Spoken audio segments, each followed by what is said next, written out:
everyone. Good morning. Welcome back to the Media Center for Erie County. It's been a while since we've been in here, but we are here today to release our 2024 budget. The hundreds of pages of it, which we'll encapsulate in a very short period of time here. I'm Erie County Executive Mark Poloncarz, and I am joined by our Budget Director, Robert Keating, as well as the Deputy Budget Director, Mark Cornell. And we have Lee from Deaf Access Services here, who will be providing the American Sign Language to all at home. We have a presentation to go. Bob, if you want to come up, you can join me. First off, I'd like to thank Budget Director Keating and his team for their great work. Putting together budgets is not easy, especially in the climate that we face. We have increasing costs as well as increasing state mandates. His team has worked very well to do this. We technically do not have to release the budget under the charter until October 15th, but because of the good work of Director Keating and his team, we were able to release it today. So it is early, so I thank the Budget Director for his team's good work. So we will take a look at the budget. It is a total property tax levy of $329,709,000 and some change. There's a proportionality between the county and the library. $301.4 million of it goes to the county. $28.3 million of it goes to the library. There is a $1 million reduction in the tax levy. We've talked about this for a few weeks now, and I've met our promise of being able to deliver a $1 million reduction in the total tax levy. So it is not only a reduction in the tax levy, but it is almost $7 million below the New York State tax cap and where we could be. So I thank the Budget Director for being able to deliver a budget that can do that. The county property tax levy of that portion, as we noted, is $299,034,000. It's a $2.4 million decrease from last year. I'll go into that briefly as to why that's the case. But what we have is a reduction in the county property tax levy. There actually is a slight increase in the library's levy of $1.4 million, which is actually 4.9% levy growth. When we announced that we were reducing the tax levy by $1 million, we did not want to hurt the library. So the county had to take it a little bit more on the chin from our portion of the tax levy, because we do these together between the county and the library. And so we did not cut the library. We actually increased it by $1.4 million, which means the county had to take a little bit more off so that we could end up with a total $1 million levy reduction. Because of this tax cut, the Erie County property tax rate will drop to $3.38 per thousand. It is the lowest tax rate ever in Erie County's history, which is not surprising because this year's at $3.93 was the lowest tax rate ever, but we've cut it by 55 cents per thousand of assessed value. This is the lowest rate ever and is based on sound budgeting. Once again, I want to thank the Budget Director and his team for putting together a budget that was able to do this and meet the agreement that we had and the promise that I made to the people of Erie County that we would reduce the tax levy by $1 million. Just to give you an example of the property tax rate over time, it has dropped significantly during my administration. The prior administration liked to talk about holding the line on taxes. They kept the tax rate the same, but the levy did grow. We've been able to reduce the levy significantly to a point where it is a 33% decrease in the county's property tax levy since 2012. We dropped, a 33% rate decrease, not levy decrease, rate decrease since 2012. We've dropped $1.65 per thousand of the tax rate, because as it was shown in the prior slide, when I took office, it was $5.03 per thousand, and it is now going to be $3.38 per thousand, a tax rate decrease of 33% in a little more than 1 decade. That's huge. We actually have the lowest tax rate of any county in Western New York. It's not even close. As a result of this tax rate cut, the county tax rate, as I say, for 2024 will be $3.38 per thousand. The closest is Niagara County, which is $5.62. And then there's a number of other counties in New York State which are not only in Western New York, not just New York State, that are more than double, and in many ways will be triple the amount of tax rate that Erie County does. So when people talk about the tax climate here, we cannot control assessments. We cannot control what towns, villages, cities, and school districts charge, but we can control what the county does, and the county tax rate is very low and one of the lowest in New York State. To give you an idea of the savings, this house in the town of Tonawanda on Bellman Avenue will see a $15 savings. This house in West Seneca will see almost a $31 savings in their tax bill compared to last year. This house in Lancaster will see a $52 savings in their tax bill compared to 2023 for the county. This house in Cheektowaga, which recently saw reassessments, people were worried that the taxes would go up. Well, in this house in the town of Cheektowaga on Barbados Drive, nice neighborhood in Cheektowaga, will actually see a $88 decrease in their county taxes as compared to last year. City of Buffalo also had reassessments recently. This house, a more valuable house on Woodward Avenue in the city of Buffalo, will see a tax cut of $134.43 compared to 2023 as it pertains to their county taxes. So we're delivering on the promise that we made that we would cut property taxes, and we have. Now, we also generate revenue from other areas, such as sales tax. And sales tax has been going very well for years now, since we've come out of the pandemic. 22, we saw a big increase. 23, we're seeing a 4% growth from year to date of our comparison compared to 2022. That's a $38 million increase in the sales tax alone, which we'll get into because Erie County doesn't keep it all. But we've also seen continued strength in the sales tax as it pertains to our region. So we're projecting a modest growth of 2% over where we think we are going to end this year. It's basically what we do on an annual basis. We make a projection on where we think we're going to end, and then we do the sales tax off of that. So we're projecting a 2% growth, which means that $598 million would be generated for Erie County in the sales tax, and $482 million would be generated and shared among the cities, the towns, the villages, and the school districts, as well as the Niagara Frontier Transit Authority, which all share in our sales tax. In effect, Erie County, of the 4.75% of the local share, we get 54%, and the other municipalities in the NFTA get 46% of the sales tax that's generated. So when we see an increase in the sales tax, not only does it benefit Erie County, it benefits every underlying municipality.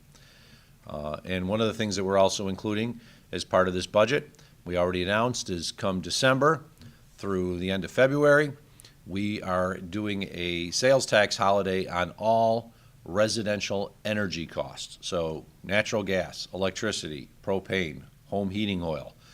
You will not pay sales tax on that product that is provided to you. Most people don't think of utilities as products, but they are. They are actually, you're buying a service, you're buying a product which is used in your home. So normally we generate sales tax on it. We know most of the costs associated with home heating oil, with natural gas, electricity to heat homes is done in these very cold months of December, January, and February. So we are creating a sales tax holiday for those 3 months, and it is included in the budget. And we're able to still deliver the strong budget with the sales tax holiday and the property tax cut. This is just where a lot of the other money comes in from Erie County government. State aid, federal aid, we're seeing increases in some substantial amounts. $33 million in state aid, $19 million increase in federal aid. Our hotel occupancy tax, we've seen a 16% increase lately, and we're projecting that to continue. Investments have done very well lately. Fines, fees, we're actually seeing a decrease in those, so we have a decrease in the budget.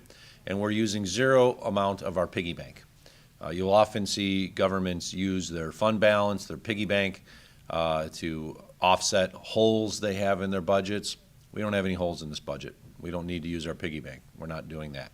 And that's what caused a lot of the problems back during the red-green fiscal crisis era, is there was big holes in the budget, and the prior county executive filled them by using all their piggy bank. Well, we're not doing that because financially we're strong. We do not need to do that.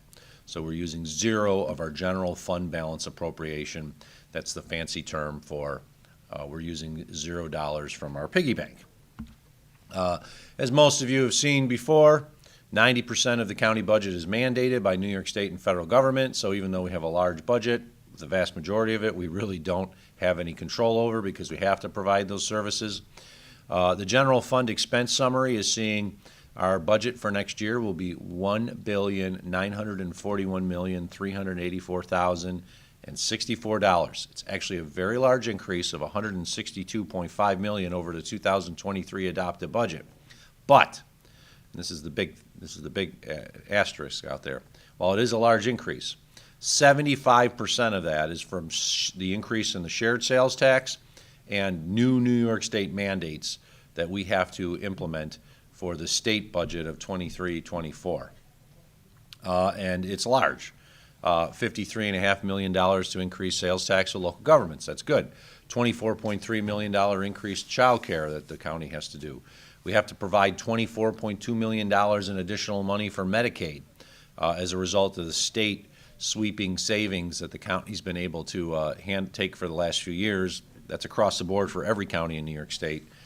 We thought it was going to be a 3-year look-back period. Instead, they did it in one, and that hurt us. $10.8 million increase in assigned counsel, almost $9 million of additional assistance to ECMC that we have to pay to offset them for cost in the COVID era. So while we do have a fairly large increase in the budget, 75% of it is for state mandates and the increase in our sales tax sharing because we've been receiving so much new sales tax. So it's a little, when people see 9.1% growth over last year's budget, you have to understand of that 9.1%, roughly 7% of that growth is because of mandates that are outside of our control. We also have a $47 million increase to personnel expenses, which is really, we knew was coming because it's as a result of recently negotiated contracts with our blue-collar, white-collar unions and our union representing the individuals at the holding center to meet inflation. Inflation affects everybody. We know it affects everyone out in the world. It affects Erie County just the same. Our costs are going up for our personnel. Our costs are going up for our equipment and our supplies, and we had to increase our budget to meet inflation.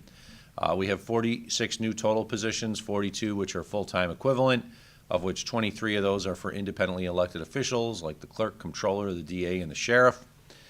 On the screen you'll see a breakdown by department. Most departments do not have any increases. If they are, they're very small, 1 or 2 jobs. But we have seen an increase in public works to address needs that we have in our highways and road division, as well as the sheriff's office, where they have 12 new positions. It's a big investment in law enforcement. We're seeing an increase in the sheriff's budget. A lot of it is related to the Teamsters contract, in which we met the needs of our workers as a result of inflation, in which we had a $2.50 increase for most of the employees, larger if they were nurses, and then a 4% increase that goes into effect next year, impacts all the salaries associated with the Teamsters. We have 12 new full-time positions of the ones that are being created that are for the sheriff, including a new community engagement team, new public information and freedom of information officers, which I'm sure the media will be very pleased of. This is and a new detective special victims and white-collar fraud investigations. I want to thank Sheriff Garcia and his team for working with my team. This isn't exactly everything that they wanted. All departments asked for more. They did not get everything that they wanted, but I do appreciate the Sheriff's Office for working with us and finding the way we could best invest in their department, as well as something that's already been announced. Erie County is planning on purchasing a second helicopter to basically offset the problems we've had with the first one, and we're putting a $1 million deposit, which has to come out of our operating budget, not capital borrowing, because of the issues associated with being a deposit. So that's in the budget. People's mandates, if we talk about the people's mandates are libraries, parks, roads, other types of services that people think are all of county government, but there's all the other things that we do in county government that are are actually what we primarily do. Well, we're putting 9 new positions in the Department of Public Works, including 5 new crew chiefs to meet the increased demand for all the work that's going on the roads. Parks is getting 1 new maintenance worker at Spraguebrook Park to handle the increasing use of the camping facility there. Spraguebrook is one of those parks that a lot of people don't know of, but it is a hidden gem, and it has a wonderful camping overnight facility there where you can tent camp or RV camp, and it's been so busy that we need to have an additional worker there.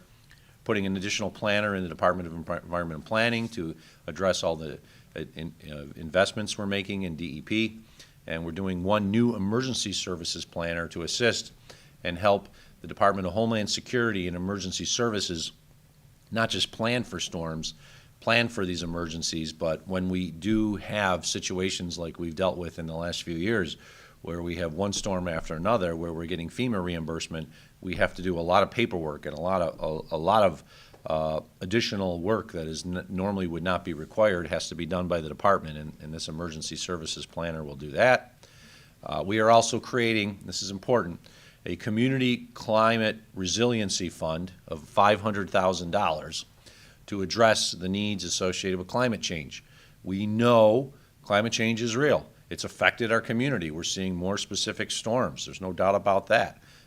We also know that we have to create a more resilient community, and we have to be able to find ways to address the growing problems associated with climate change, including erosion of our beachfronts, a lot of issues with our waterways, other problems that are created as a result of the climate change issues. So we're putting together a $500,000 fund to be used for a community climate resiliency fund to take the best ideas from the community of how we can strengthen, create a more resilient county and support those projects. That's a big thing that's included in this budget. We also have, for tourism promotion, a significant increase for the Buffalo Convention Center and Visit Buffalo Niagara. So our tourism promotion entity, Visit Buffalo Niagara, will be receiving $650,000 more than they had the year before, which they can use for tourism promotion, and we're increasing the amount of money we provide to the Buffalo Convention Center Corporation to continue the great work that's been done there to take that old building and turn it into something new. We've gotten a lot of new conventions that we're going to be announcing very soon for 2024, 25, 26, that are going to bring millions of dollars of investment into our community with people coming in and enjoying our community, and that's because we did invest in that convention center. There's a little bit more we have to do with the convention center, especially with regards to issues associated with its Wi-Fi, so that when we have conventions, they can handle the increased amount of people that are wanting to use the Wi-Fi. And we're investing a $1.3 million increase to the Convention Center Corporation. And as a reminder, the Convention Center is owned by the people of Erie County. It's owned by Erie County, so we have to invest in it. And then our workforce development, our very, very successful Erie County Healthcare Careers Program. It's gone gangbusters the last few years.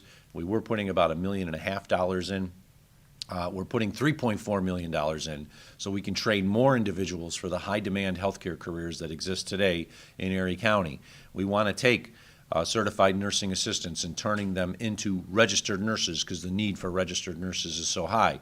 But if somebody is just an X-ray tech and they want to take it to the next level, our Erie County Healthcare Careers Program is there for them to assist them, to get them the training that they need, to pay for their child care, to pay for transportation if they need it, so that we can put people in better paying careers and meet the needs of our healthcare community, which are great. Capital program. That's nearly $100 million in capital investment for 2024. $56.2 million of it will be borrowed. $20.2 million of it will be pay-as-you-go, and we have $57.7 million planned for road and bridge projects next year. Some of this was already announced earlier because we had the capital committee meet with members of the legislators and others. So legislators were there, like Minority Leader John Mills and others, advocating on behalf of roads and projects. That's how we do this. We have a committee that makes a decision as to where the money's going to go in the next year. And $57.7 million will be invested next year on road and bridge projects, including New Road in Amherst, Maryvale Drive in Cheektowaga, Pine Street in East Aurora, Borden Road in West Seneca. It's a continuation of an existing project. It's also Cheektowaga. Elmwood Avenue in Tonawanda, Genesee Road Bridge in Sardinia, the Sanders Hill Road Bridge in Holland, and bridges are very expensive. And then $10 million in just general capital to do the mill and overlays and other types of work that is done on an annual basis. So we got a big capital program. Now, there's more money that's going in capital. $17 million investment for SUNY Erie, including a new North Campus sports complex. $5.5 million for various community projects that address affordable housing needs, issues associated with mental health concerns, such as the HEAL International Economic Empowerment Center, the Nyamiki Housing and Wellness Facility in Buffalo. Feed More, we have a significant investment for Feed More Western New York for the new campus. They have a project to spend tens of millions of dollars on a new campus in Hamburg, and the county will be investing in that. And then the Salvation Army's Hope on Main Street project, which will be providing more affordable housing and more mental health needs to the greater community. County will be investing in that. And then we're still investing in our parks, including a new inclusive playground with a total of $3.5 million for parks improvements. Now, we have a large borrowing plan for next year, but I'm proud to say that even though we have a large borrowing planned, we'll be paying off more debt in '24 than we'll be taking on. And this continues for the 11th straight year. We're paying off more debt than we plan to issue the following year. This is important because not only do we have our own debt that we're going to be investing in, but we're planning in 2024 on doing a debt associated with a big project in Orchard Park that everyone knows about, the football stadium. In fact, since 2012, we've paid off $187.2 million in debt. When I took office as county executive, Erie County's credit card, our debt balance, was $416,691,804. As of the end of this year, we will have reduced it by $187.2 million to $229,459,139. This is a story that rarely gets talked about, but during my administration, we have substantially reduced the debt for Erie County. And why? Well, first off, when you can pay off debt quicker than when the long time costs associated with it, you have less interest cost. Everybody knows that. It also gives us better credit ratings, which lead to future borrowings that becoming cheaper. We have a big project planned for next year, $56.2 million in bonding and $125 million in debt. We are able to do the largest single-year borrowing in Erie County's history, $181 million is the plan, and still be $14 million lower in annual debt service thereafter compared to our 10-year average. Let me show you the chart. I think it's important for everyone to see this because we are saving taxpayers money. That's the 10-year average that you see, and even going back to 2014, and how much we would pay on an annual basis, including the, now we add the green, there we go. That's the estimated 2024 general obligation bond. And here's what when we do the bond for the football stadium, this is going to be how much it'll cost on an annual basis for Erie County, even including the debt associated with the football stadium. And it's still significantly less than what we paid on average each year for the last 10 years. I have to give a big round of congratulations to our budget director and his team. Budget Director Keating, Deputy Budget Director Cornell, the former Deputy Budget Director who's in the room, Benjamin Swanekamp. The work that they did to pay off our debt is really huge. You've heard about things being huge before from elected officials. Well, this is huge because it's saving taxpayers a lot of money.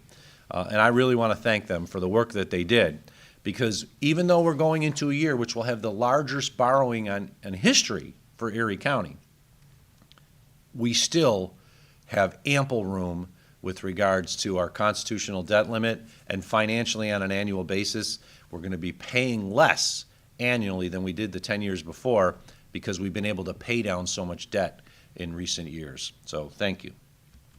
Final proposed highlights of the budget. It's a fiscally responsible and balanced budget that meets the challenges that we're facing from increased state mandates from Albany, as well as the important services that our residents rely on.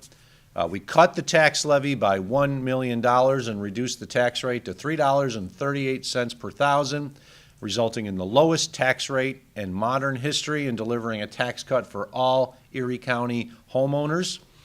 We are also providing a residential energy sales tax holiday this winter from December 1st to March 1st, so you will not pay any sales tax on any of the costs associated with heating your house, whether it be natural gas, electricity, propane, other types of home heating oil, or for that matter, even wood, because there are some people who actually still use wood. We fund our police, make key investments in the people's mandates, and provide major new investments across the board in key areas of our county. I'm very proud of this budget. It was not an easy budget, but it was one that we were able to meet the needs of the greater community and still offer the property tax levy cut and the largest tax rate cut in county history that we're aware of, at least in 25 years or so. We're proud of the work that we've done. These are complicated documents that meet the needs of the greater community. The budget's big, and I'm very proud of what we've done, and once again, we're leading the way to ensuring that services are delivered for our community and done in a manner which actually saves taxpayers money. With that, we'll open it up to any questions that members of the media may have. Do you think you're getting pushback on any parts of the budget from the legislature? Well, I know the part of the agreement that we had with the legislature to reduce the levy, as well as to the home heating oil or natural gas and electricity savings, was negotiated previously. So I feel very confident that the vast majority of this budget will be approved as it usually is. They're going to want to make some minor modifications to it, and we'll discuss those. But I don't see any change with regards to the reduction in the levy, as well as a lot of the major investments that we have here. And now they have until, I believe, December 7th to actually do a final vote on the budget. So there'll be discussions between now and December 7th. This is a big, complicated document. All the legislators will be getting a copy of this. It's 3 books, actually, that are related to the proposed budget. And we expect that we'll start having negotiations with them sometime in November after they've had an opportunity to digest this. And I expect that it will go through as it has in the past, including recent years, which have even been unanimous. David? As far as fees for county services, have you had to raise them? Are you keeping them the same? What's the status of the various assembly fees we pay for various assembly county services? Well, most fees are staying the same. There are some that will be increasing. We're changing a golf fee, where we would put, if somebody came in and wanted to use a credit card, and most of the people who golf at our golf courses use a credit card, we would charge a convenience fee on top of the county fee. We're getting rid of the convenience fee, but we're increasing the golf rate just slightly so that we don't have to eat the credit card fee. But in general, most fees are staying the same. They're not. As I said earlier, and I'm not certain if you're here, when it comes to fines and fees, actually we're projecting less money being collected just because we don't generate that much money in fees compared to our overall budget. The vast majority of our budget is paid for by sales tax, federal aid, state aid, and then the property tax. Fees generate a tiny portion of the budget. It has been a long time since the actual levy was reduced. What would you say to someone that thinks, well, it's because we're in an election year?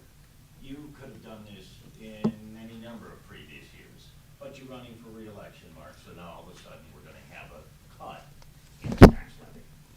I would note that this is part of a negotiated agreement that we have with the legislature from a couple months ago. And it's not easy to budget, but you have to do it in such a manner that makes sense. I think we want to remind everybody, and most people don't realize this, they think the vast majority of Erie County government is paid for by property taxes. It is not. The sales tax dwarfs property taxes. And we've had good years. The last couple of years have been very good. After 2020, which was a horrible year for everything in many different reasons because of the COVID-19 pandemic. So for '22, we had a great year. '23, we are a little less than 5% above budget from what we projected it. And we expect that even with a 2% increase in the sales tax, we'll be generating millions of dollars or more in sales tax, and therefore we can offset the property tax cut. And I remind everybody, the sales tax is a fair sales tax in regards to people from outside of our area pay it. So if somebody goes to a football game, they're going to the Dolphins game from Rochester, they pay sales tax on the ticket. They pay sales tax on the parking. They pay sales tax on the concessions that they pay. So everyone contributes into that. Property tax, we've seen assessment growth. We're taking a way of trying to help our taxpayers. We don't control assessments. Assessments are controlled on the town level. I've seen some stuff lately from people that is out there that's just false, which is the county controls the assessments. We don't. But we do control the tax rate. And when we reduce the tax rate, it can offset any assessment growth.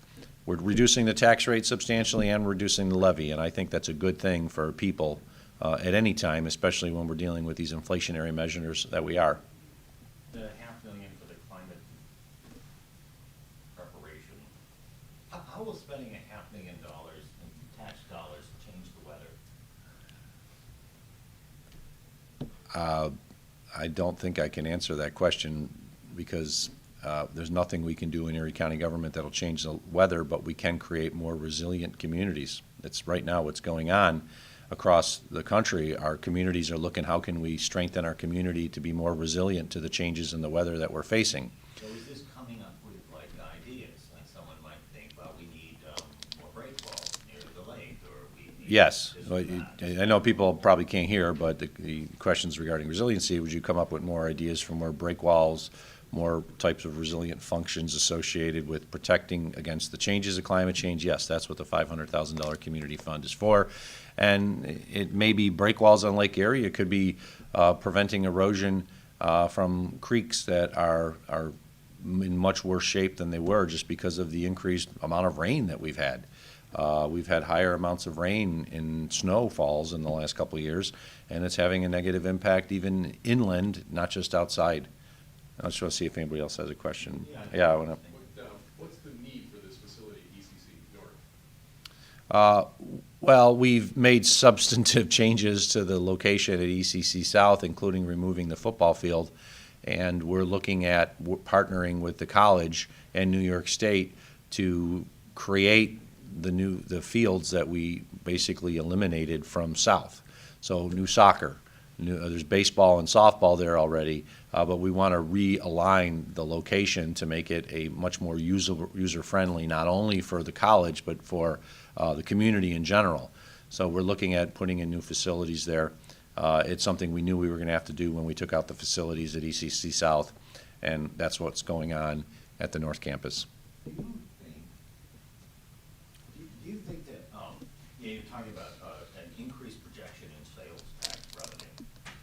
How much do you think inflation actually plays a part in that? I'm thinking if I have to pay $1.50 for something that I paid $1 for a couple of years ago, that I actually have to pay a little more sales tax too. Is that part of why, as opposed to, well, people are buying? Well, sales tax on an annual basis grows anywhere from 2 to 3%. That's what we've seen. Yeah. The only year it didn't was 2020, in which it dropped appreciably because everything was shut down. Yeah. But even in some of the leaner years, we still see sales tax growth. We have not seen sales tax reductions outside of 2020 in many a year. It's happened before, but the one thing we have is a very strong economy. We have very low unemployment. People are shopping. People are buying things. And the other thing I have to remind you that we didn't have 10 years ago was the case that was decided by the Supreme Court, the Wayfair versus North Dakota case, I believe it was, that allowed the collection of sales tax on out-of-state sales. So 10 years ago, someone bought something on the internet from a retailer in North Dakota. They didn't have to pay sales tax to New York State. The Supreme Court ruled a few years ago that that is unfair. The way the marketplace is today, it's not just having the ability to have a location, a brick and mortar location that should be taxed. It's if you sell into a state, then you should be charged sales tax. So all we see are these Amazon vehicles driving around the community, making deliveries. That's an increase in the sales tax, because if somebody bought something from a retailer in South Carolina that didn't have a location in New York, 10 years ago, they wouldn't have been charged sales tax. Now they are. So when I look at the sales tax increase, it's not just as a result of inflation, it's a result of being able to collect sales tax in locations across the country that we couldn't before, and as a result, it's increased our sales tax, which is a good thing because it benefits the entire community, because, as I said, 54% of the local share sales tax is kept by Erie County. 46% under a formula goes to the 3 cities, the 25 towns, the villages, and the NFTA, and the school districts. So they're able to control their budgets when you see an increase in the sales tax. So because our sales tax is such an important function of our budget, when we do see it going up, it allows us to invest in projects as well as to make a slight reduction in the property tax levy as we did this year. Did you still have COVID money that you didn't spend from the federal government that you were able to plug into this budget? No. We're all done? No, there's some COVID money still out there, but it's not, it's a whole separate issue. It's a different line. It's not part of our operating budget. Okay. Energy holiday, that covers everything, like I don't heat with electric, but I heat with gas, is it my electric Yes. bill too? Yes, the energy holiday affects any heating type of source, whether it's natural gas, electricity, propane, other types of heating oils, or for that matter, wood. So no matter what you do, normally you would have to pay sales tax to the local governments, 4.75%. And we're basically doing a tax holiday for December, January, and February, which are the coldest months and the ones that require the most heating. So people will come up with some savings. So even if they use the same amount as last year, they should pay less because there will be a decrease in the sales tax. All right, if there are no further questions, I appreciate everyone coming here. And now the budget goes over to the legislature. And as I said, they have until December 7th to review and approve. If they did not do anything by December 7th, then this automatically takes effect by Erie County's charter. And once again, I want to thank Lee from Deaf Access Services for being here today, and the budget director, Keating, and his team for the great work that they've done in preparing this budget. Thank you all. Said a lot there. Mark,